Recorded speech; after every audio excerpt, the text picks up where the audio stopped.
بسم الله الرحمن الرحيم. إن الحمد لله نحمده ونستعينه ونستغفره ونعوذ بالله من شرور أنفسنا ومن سيئات أعمالنا. من يهده الله فلا مضل له ومن يضلل فلا هادي له، وأشهد أن لا إله إلا الله وحده لا شريك له، وأشهد أن محمدا عبده ورسوله صلى الله وسلم وبارك عليه وعلى آله وأصحابه أجمعين. أما بعد، قد وصلنا إلى الباب 16 من كتاب التوحيد، وقد ترجم له المؤلف رحمه الله بقوله: باب الشفاعة. باب الشفاعة. ومقصوده رحمه الله من هذه الترجمة بيان برهان آخر من براهين التوحيد، وهو ملك الله الشفاعة، فهو المستحق أن يوحد، وأما غيره فلا يشفع عنده إلا بإذنه. والمقصود بالشفاعة هنا الشفاعة عند الله، وأما الشفاعة عند المخلوقين فهي من مباحث الفقه وليس من مباحث العقيدة. والشفاعة هي التوسط، والشفاعة شرعا هي سؤال الشافع الله حصول نفع للمشفوع له. الشفاعة شرعا هي سؤال الشافع الله حصول نفع للمشفوع له، والنفع طبعا إما جلب خير أو دفع شر. Donc nous sommes arrivés au chapitre 16 du livre de l'unicité, qui s'intitule le chapitre de l'intercession. Et ce que l'auteur rahimahullah a voulu à travers ce chapitre, comme nous dit Cheikh Al-Usaymi hafidhahullah, c'est d'attirer notre attention une fois de plus sur l'une des preuves de l'unicité d'Allah subhanahu wa ta'ala. Et cette preuve, c'est le fait qu'Allah tabaraka wa ta'ala détient le pouvoir sur toute chose, et à partir de là, les créatures n'ont d'autre moyen d'obtenir quelque chose de sa part, si ce n'est en se tournant directement vers lui, ou encore de jouir de l'intercession d'une créature vertueuse auprès de lui, subhanahu wa ta'ala. Je répète, dès lors où Allah tabaraka wa ta'ala détient toute chose, et gère toute chose, et décide seul de toute chose, il n'est plus possible d'obtenir ce que l'on désire qu'en se tournant directement vers lui, Jalla wa ala, ou encore en jouissant de l'intercession d'une créature vertueuse et agréée auprès de lui, subhanahu wa ta'ala. Et ce qui est voulu par l'intercession ici, bien sûr, c'est l'intercession auprès d'Allah. Parce que ça fait partie de la aqida, du dogme, de la croyance. Tandis que l'intercession auprès des gens, ça c'est un sujet qui est traité dans les livres de jurisprudence et non pas de la croyance.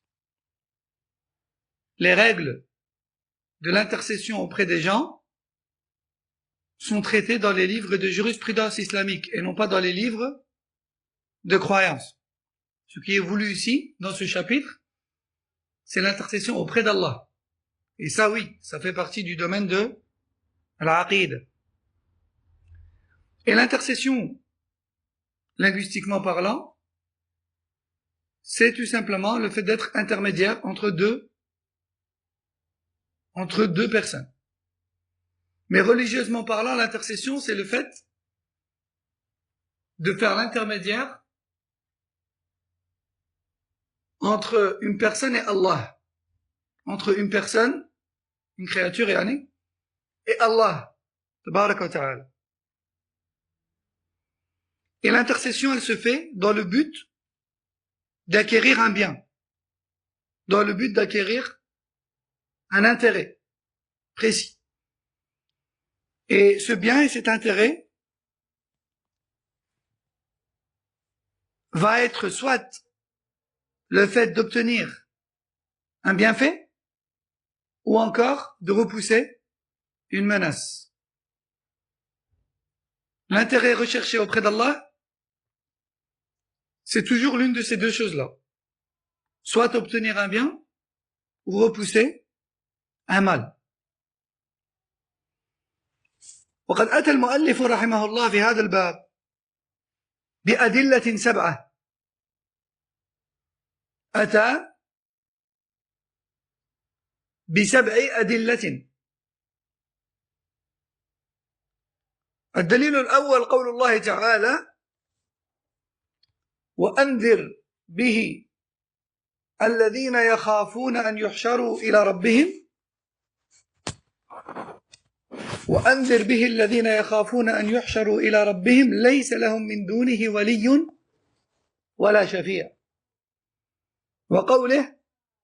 وقوله تعالى الدليل الثاني: قل لله الشفاعة جميعا.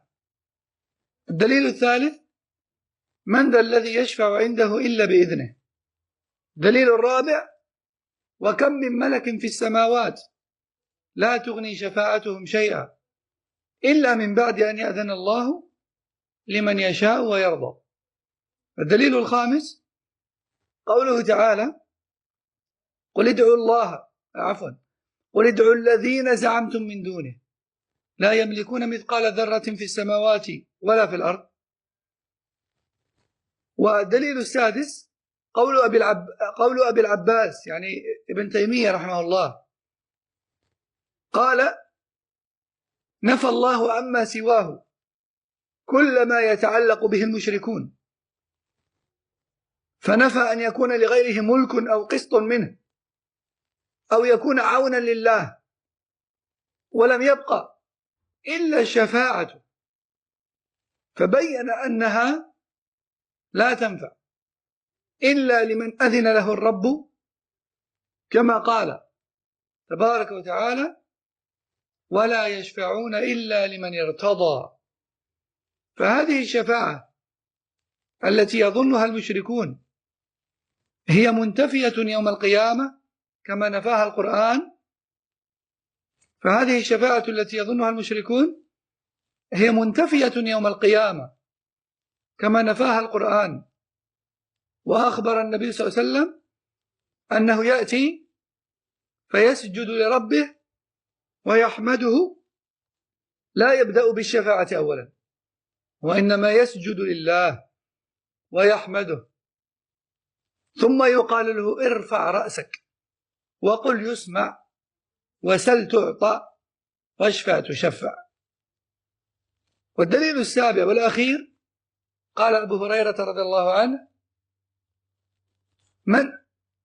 من أسعد الناس بشفاعتك يا رسول الله؟ فأجابه عليه الصلاة والسلام: أسعد الناس بشفاعتي من قال لا إله إلا الله خالصا من قلبه. إذن أسعد الناس بشفاعة النبي صلى الله عليه وسلم يعني أولى الناس بشفاعة النبي صلى الله عليه وسلم هم الموحدون المخلصون، من قال لا إله إلا الله خالصا من قلبه، وليس عباد القبور والشيوخ والأضرحة. لا، أسعد الناس بالشفاعة أهل التوحيد، من قال لا إله إلا الله خالصا من قلبه. Dans ce chapitre, l'auteur rahimahullah ta'ala a cité 7 preuves, 7 textes. Le premier étant la parole d'Allah tabaraka wa ta'ala qui a pour sens: avertis donc avec ce Coran en Muhammad ceux qui ont peur d'être ressuscités auprès de leur Seigneur car en vérité, ils n'ont en dehors de lui ni allié, ni intercesseur. Ils n'ont en dehors de lui, c'est-à-dire que si Allah ne veut pas, alors ils n'auront aucun allié et aucun intercesseur. Yawm al-Qiyam. Sourate les Bestiaux, verset 51. Deuxième texte. Sourate Az-Zumar, verset 44. Dis-leur, ô Mohammed, c'est à Allah qu'appartient l'intercession dans sa totalité, et c'est lui seul qui en prend les décisions. Troisième texte, sourate la Vache, verset 255, le verset de l'Kursi, du pose-pied. Allah Jalla wa Ala dit ce qu'il y a pour sens, qui donc intercède auprès d'Allah si ce n'est après son autorisation. Quatrième preuve, la parole d'Allah, sourate les Étoiles, verset 26, qui a pour sens. Combien d'anges, combien sont nombreux les anges dans les cieux, et pourtant, aucun d'entre eux ne pourrait intercéder pour qui que ce soit, sauf si Allah l'autorise et l'agrée. Sauf si Allah l'autorise et l'agrée. Sourate Saba, versets 22 et 23. Sixièmement, la parole de Cheikh al-Islam ibn Taymiyyah, rahmahullah, dans laquelle il dit Allah tabaraka wa ta'ala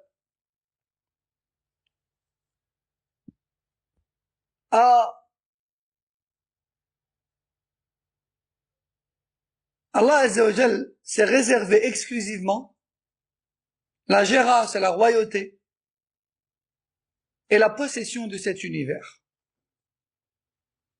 Il n'a en cela aucun associé, ni soutien. Il ne reste donc plus aucun moyen d'obtenir quoi que ce soit, si ce n'est l'intercession. Et cette intercession n'est possible que lorsqu'Allah l'autorise et l'agrée. Allah dit dans Sourate Al-Anbiya, les prophètes, verset 28, qui a pour sens, il n'intercède auprès d'Allah qu'en la faveur de celui qu'Allah agrée. Qu'en la faveur de celui qu'Allah agrée.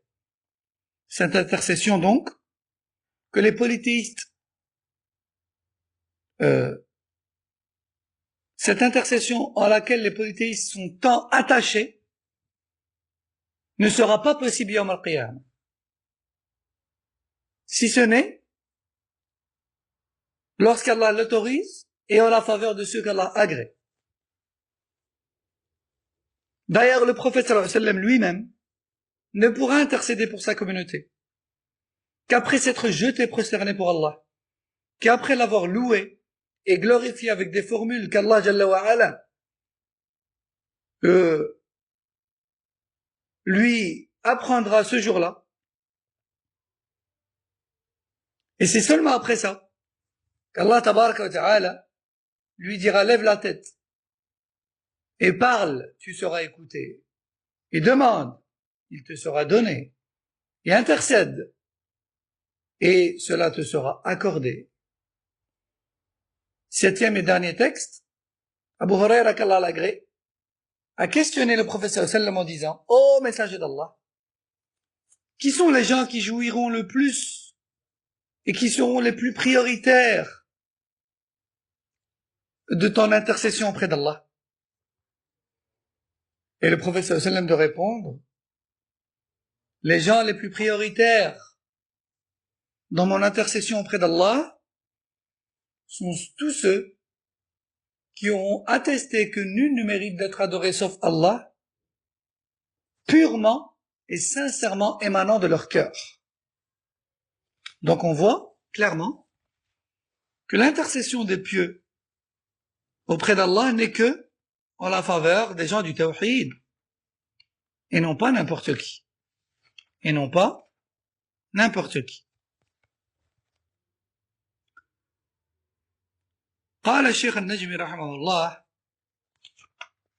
الشفاعة هي أن يكون الشافع يشفع لطالب الحاجة في طلبها، حيث يكون طالب الحاجة منفردا بطلبها، فينضم إليه الشافع، فيكون طالبا للحاجة نفسها منضما إلى صاحبها ومعززا له، وهي مأخوذة من الشفع الذي هو ضد الوتر، والوتر هو الواحد والثلاثة والخمسة والسبعة والتسعة، والشفع هو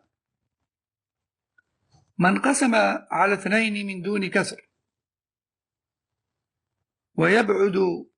ويبدأ بالعدد اثنين ثم الأربعة ثم الستة ثم الثمانية، وهكذا دواليك. ولما كان المشركون يعبدون غير الله مع أنهم يعتقدون أن الله هو الخالق والرازق المحيي المميت، لكنهم يعبدون تلك المعبودات ويزعمون أنهم شفعاء لهم عند الله، فنفى الله عز وجل زعمهم هذا،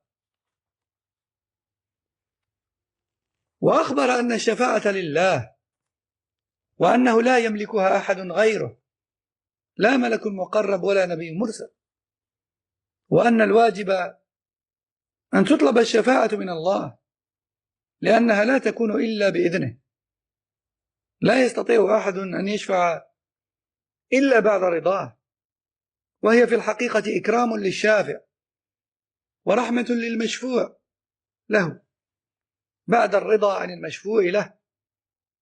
وقد أخبر الله في هذه الآيات بذلك، فقال سبحانه: قل لله الشفاعة جميعا، أي أنه هو الذي يملكها وحده دون سواه. وقال تعالى: من ذا الذي يشفع عنده إلا بإذنه. وقال جل وعلا: وكم من ملك في السماوات وكم من ملك في السماوات لا تغني شفاعتهم شيئا إلا من بعد أن يأذن الله لمن يشاء ويرضى. فأخبر جل وعلا أن الملائكة المقربين لا يستطيعون أن يشفعوا إلا من بعد إذن الله عز وجل ورضاه عن المشفوع له.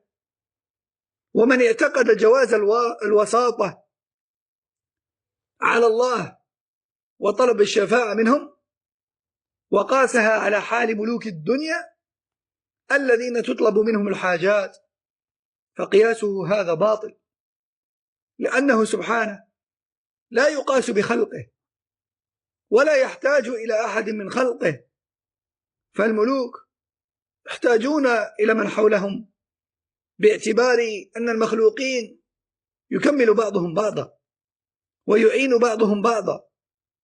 أما الله فالناس كلهم محتاجون إليه وهو غني عنهم.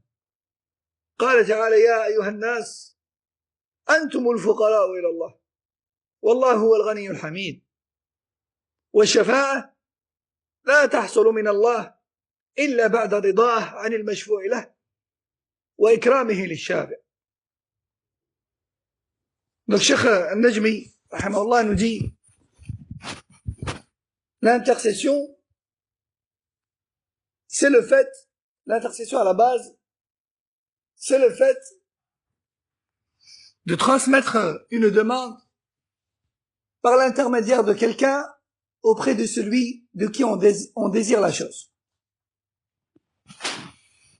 Et shafa'a vient de shafa'a, qui veut dire duel, qui veut dire pair. Shafa'a, c'est ce qui est en nombre pair. Et le contraire de shafa'a, c'est le witr, c'est ce qui est en nombre impair. Et shafa'a vient de shafa'a parce que celui qui désire une chose de la part de quelqu'un et qui la transmet à un intermédiaire afin d'y parvenir, en fait, il joint sa demande à celle d'une deuxième personne pour former ainsi un duo pour que sa demande ait plus de poids et de considération auprès de celui auprès de qui la demande va être formulée. Et c'est pour ça que shafa'a s'appelle shafa'a. Et Allah Jalla wa Ala a rejeté et blâmé les prétendus intercesseurs que les polythéistes prônaient et proclamaient et invoquaient et adoraient et imploraient en dehors d'Allah, Allah qui est l'unique créateur, pourvoyeur de la subsistance, Allah qui est le seul à donner la vie et la mort. Ces polythéistes-là recherchaient ce que l'on doit rechercher qu'auprès d'Allah. Ces polythéistes-là demandaient à autre qu'Allah ce que l'on ne demande qu'à Allah, tabaraka wa ta'ala. Et même si l'on veut que l'un ou l'autre vertueux intercède pour nous auprès d'Allah, on ne doit en aucun cas lui demander à lui, mais plutôt on doit le demander à Allah en disant « Oh Allah, fais intercéder pour moi auprès de toi Rasulullah ou les anges ou les pieux ou mes parents croyants, etc. Mais jamais directement à celui de qui on désire l'intercession parmi les créatures. Et c'est pour cette raison qu'Allah tabaraka wa ta'ala a dit, comme on a dit dans le verset qui a pour sens, dis-leur, oh Mohammed, c'est à Allah seul que reviennent toutes les décisions d'intercession. C'est-à-dire que lui seul détient ce droit de permettre ou non l'intercession auprès de lui, Jalla wa Ala. Il dit également dans sourate, ou plutôt dans le verset de Al-Kursi, ce qui a pour sens, qui intercède auprès de lui si ce n'est après son autorisation. Il dit également, Jalla wa Ala, il y a dans les cieux tellement d'anges, et pourtant, aucun d'entre eux ne peut intercéder en la faveur de qui que ce soit, si ce n'est après l'autorisation d'Allah et son agrément. Donc même les anges rapprochés d'Allah Jalla wa Ala dans les cieux ne peuvent rien pour qui que ce soit. Ne peuvent rien pour qui que ce soit. Donc on voit dans ce verset qu'Allah Jalla wa Ala a clairement déclaré que même les anges rapprochés d'Allah Jalla wa Ala, avec tout ce qu'ils ont comme noblesse et mérite, ne peuvent rien pour qui que ce soit. Ni en matière d'intercession, ni autre. Cheikh Najmi nous dit, et ceux qui prétendent que l'on parvient à Allah par des intermédiaires, en sollicitant les intermédiaires, comme on parvient au roi et aux dirigeants de cette dunya, en faisant appel aux intermédiaires de cette dunya, c'est clairement trompé et égaré. Car, contrairement au roi, aux dirigeants et aux sultans, et aux hommes de pouvoir dans cette dunya, contrairement à eux, Allah Jalla wa Ala n'a aucun intérêt en ces créatures. Il n'a aucunement besoin d'eux. Plutôt, toutes ces créatures ont besoin de lui. Tabaraka wa ta'ala. Les dirigeants, les rois, les hommes de pouvoir, eux ont besoin des hommes qui les entourent. Sans le peuple, ils ne sont rien. Sans le service de leur armée et des humains qui les entourent, ils ne sont plus rien. Allah Jalla wa Ala, lui, se passe largement de la plus petite à la plus grande des créatures. Allah Jalla wa Ala dit dans le Coran, Surat Fatir, verset 15, qui a pour sens: ô vous les gens, c'est vous qui êtes totalement démunis face à Allah, tandis qu'Allah, lui, il est le riche, le digne de louange. Donc, nul ne peut intercéder auprès d'Allah, si ce n'est après qu'Allah Jalla wa Ala donne cet honneur à l'intercesseur, numéro 1, et agrée et accepte la foi et le monothéisme et la droiture et l'islam de la personne pour qui il va intercéder. وجاء في الحديث عن أبي هريرة أنه قال: يا رسول الله، من أسعد الناس بشفاعتك؟ قال: من قال لا إله إلا الله خالصا من قلبه. فمن شروط الشفاعة أنها للموحدين، ولا تكون إلا بعد رضا رب العالمين، وعلى ذلك تضافرت الأدلة، فمن طلبها من غير الله حرمها، ومن مات على الشرك فإنها لا تنفعه الشفاعة ولا تقع فيه شفاعة. ولهذا قال جل وعلا: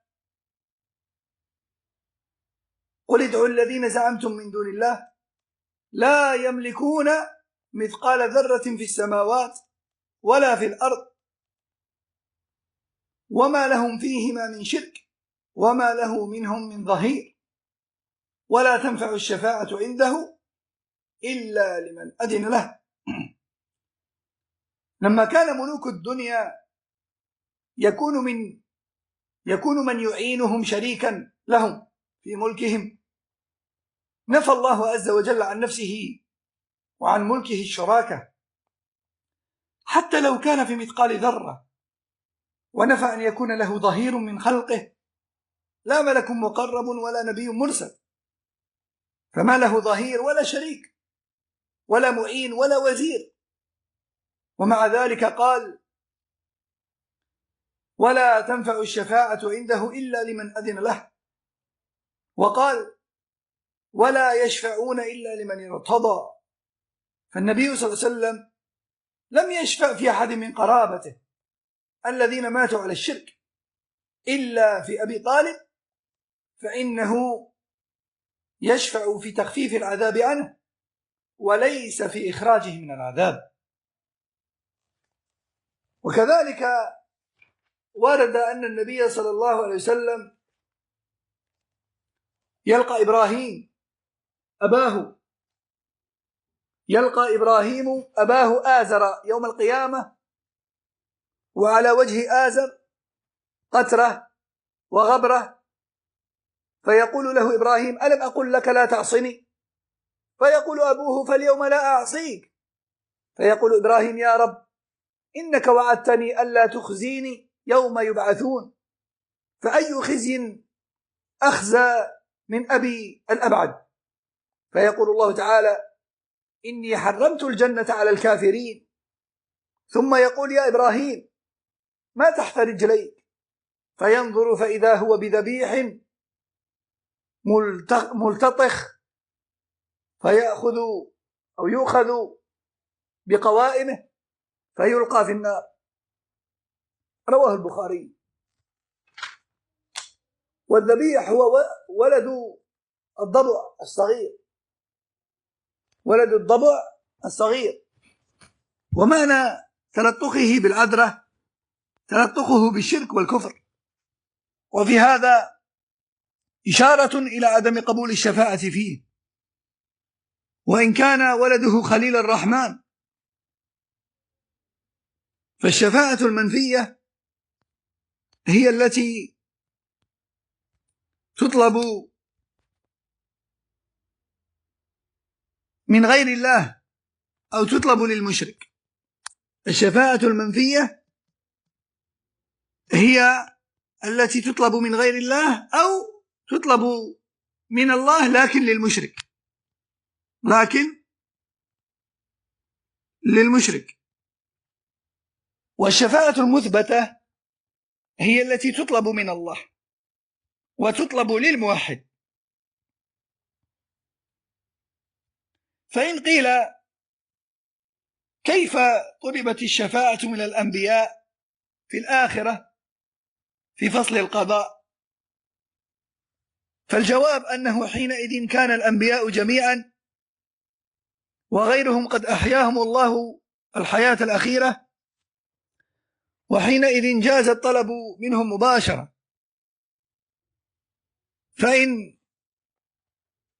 فإن منع طلب الشفاعة من غير الله إنما هو طلبها من الميت أو الغائب، والرسل في ذلك اليوم موجودون أحياء، فجاز طلب الشفاعة منهم، فلا تعلق بهذه الشبهة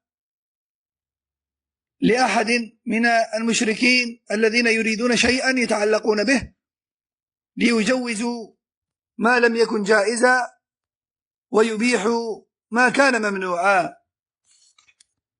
Aussi, le prophète sallallahu alayhi wa sallam a clairement dit: les gens prioritaires quant à mon intercession auprès d'Allah sont ceux qui témoignent purement et sincèrement de leur cœur que nul ne mérite l'adoration sauf Allah.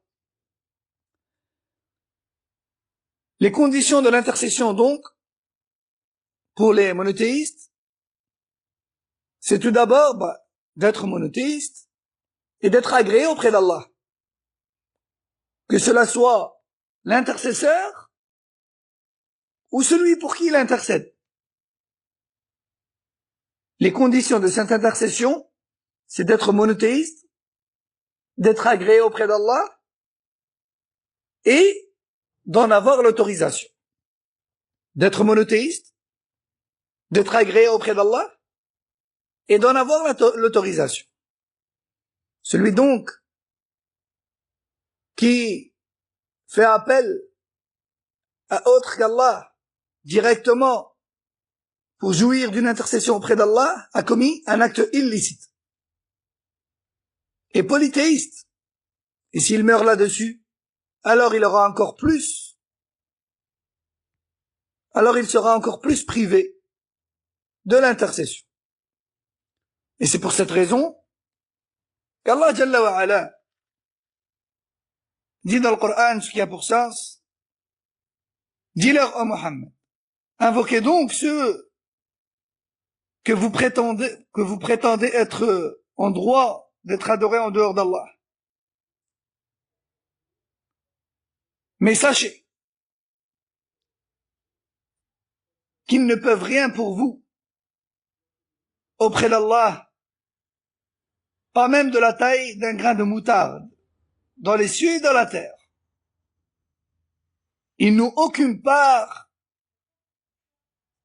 d'association à Allah. Et sachez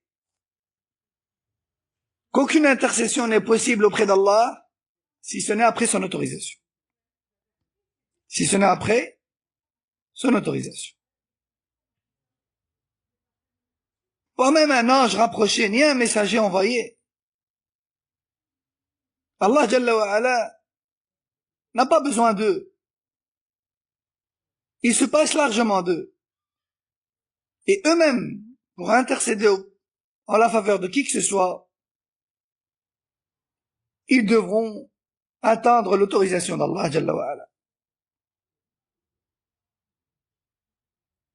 Le prophète sallallahu alayhi wa sallam nous dit: Yawm al-Qiyamah, Ibrahim alayhi salam rencontrera son père Azar et il remarquera que son visage est souillé et sale à cause du polythéisme et de la mécréance dans laquelle il baignait. Et Ibrahim lui dira: ne t'ai-je pas dit de ne pas me désobéir? Et son père lui dira: mais aujourd'hui je m'engage à ne plus te désobéir. Et Ibrahim dira: ô Seigneur, tu m'as promis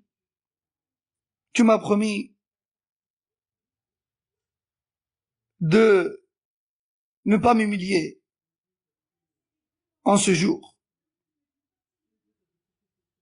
Et quelle humiliation Et quelle cause de tristesse que celle-ci, c'est-à-dire de voir mon père dans cet état. Et Allah lui répliquera, j'ai interdit l'accès au paradis pour tous mes créants. Puis il dira, ô Ibrahim, regarde sous tes pieds, que vois-tu? Il baissera la tête et verra le petit du Nien, mort. On le saisira donc par ses quatre pattes et on le jettera dans le feu de l'enfer. Rapporté par Bukhari. Et cette créature qui a été donc transformée en l'apparence du petit du Nien mort, c'est son père. Donc, la demande d'intercession interdite, c'est celle qui est formulée auprès de autre qu'Allah, ou encore celle qui est formulée auprès d'Allah, mais pour un polythéiste. Ça, c'est une demande d'intercession interdite. La demande d'intercession autorisée, c'est celle qui est formulée auprès d'Allah Jalla wa Ala directement, par un monothéiste, agréé auprès d'Allah et en la faveur d'un monothéiste, également. Et si une personne nous dit, ouais, mais il est rapporté dans le hadith que les gens solliciteront les prophètes et les messagers Yawm al-Qiyamah pour intercéder auprès d'Allah afin que le jugement débute. Et la réponse est oui, effectivement. Mais ce jour-là, les prophètes et les messagers seront ressuscités, ils seront vivants devant nous. Et cela est équivalent à une demande d'invocation auprès de quelqu'un d'autre aujourd'hui. C'est comme si tu dis à quelqu'un, faites dua pour moi. C'est pareil. C'est une intercession, mais une intercession que tu peux faire. Tu es vivant. Tu invoques, tu demandes. Tandis que le fait de demander intercession auprès de la part d'un mort ou d'une personne absente auprès d'Allah, et encore plus Yawm al-Qiyamah, ça c'est interdit. Tandis que cette demande-là, auprès des prophètes et des messagers, ce sera Yawm al-Qiyamah. Et elle leur sera formulée alors qu'ils seront vivants et présents et capables. Contrairement à dunya. Il n'y a donc aucune preuve en cela pour sauver que les gens qui prétendent la recherche de l'intercession dans cette dunya.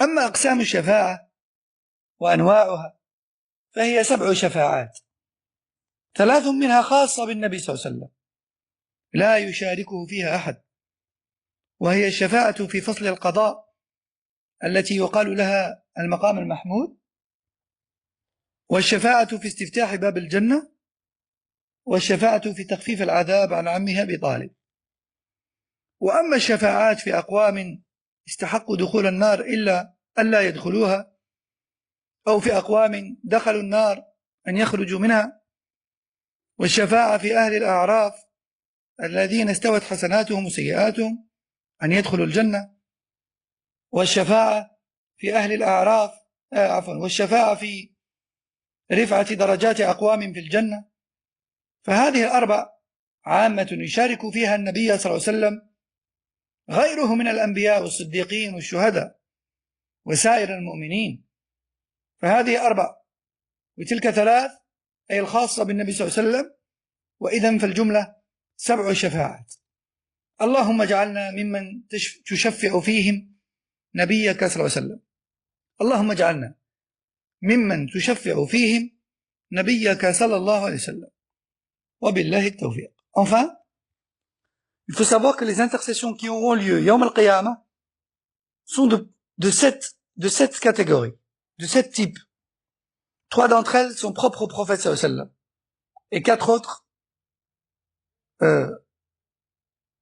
seront accomplies par le prophète sallallahu alayhi wa sallam ainsi que le reste des prophètes et messagers et des pieux et des croyants. Les 3 qui sont propres au prophète sallallahu alayhi wa sallam sont l'intercession à travers laquelle le prophète sallallahu alayhi wa sallam va demander à Allah le début du jugement, comme on a dit tout à l'heure. La deuxième demande d'intercession propre au prophète sallallahu alayhi wa sallam sera celle qu'il formulera alayhi salatu salam afin que les portes du paradis soient ouvertes, afin que les portes du paradis s'ouvrent. La troisième demande d'intercession, et qui est propre au prophète sallallahu alayhi wa sallam également, c'est celle qu'il formulera alayhi salatu salam afin qu'Allah allège le châtiment pour son oncle Abu Talib, qu'il allège son châtiment et non pas et non pas qu'il le stoppe, juste qu'il l'allège. Ou sinon son oncle Abu Talib est mort polythéiste et résidera éternellement en enfer. Quant au reste des intercessions qui auront lieu Yawm al-Qiyamah, eh bien, elles seront formulées par le prophète sallallahu alayhi wa sallam et le reste des croyants également, à qui Allah l'autorisera. Et ces quatre-là seront l'intercession pour ceux qui mériteront le feu afin qu'ils n'y entrent pas, parmi les monothéistes, bien sûr. Également, l'intercession pour ceux qui sont tombés en enfer afin qu'ils en soient sortis. Aussi, l'intercession pour ceux qui seront bloqués sur le pont de l'A'raf, dont les bonnes et les mauvaises actions sont à égalité, afin qu'ils soient agréés et accordés au paradis, afin qu'ils puissent entrer au paradis. Et enfin, la quatrième, c'est l'intercession formulée en la faveur des habitants du paradis afin qu'ils soient élevés encore plus dans les degrés de celui-ci. Qu'Allah Azza wa Jal nous mette tous parmi ceux pour qui le prophète sallallahu alayhi wa sallam intercédera yawm al-qiyamah. Et c'est d'Allah que vient le succès. Wallahu a'lam. سبحانك اللهم وبحمدك أشهد أن لا إله إلا أنت أستغفرك وأتوب إليك وصلى الله وسلم وبارك على نبينا محمد وعلى آله وصحبه. السلام عليكم ورحمة الله وبركاته.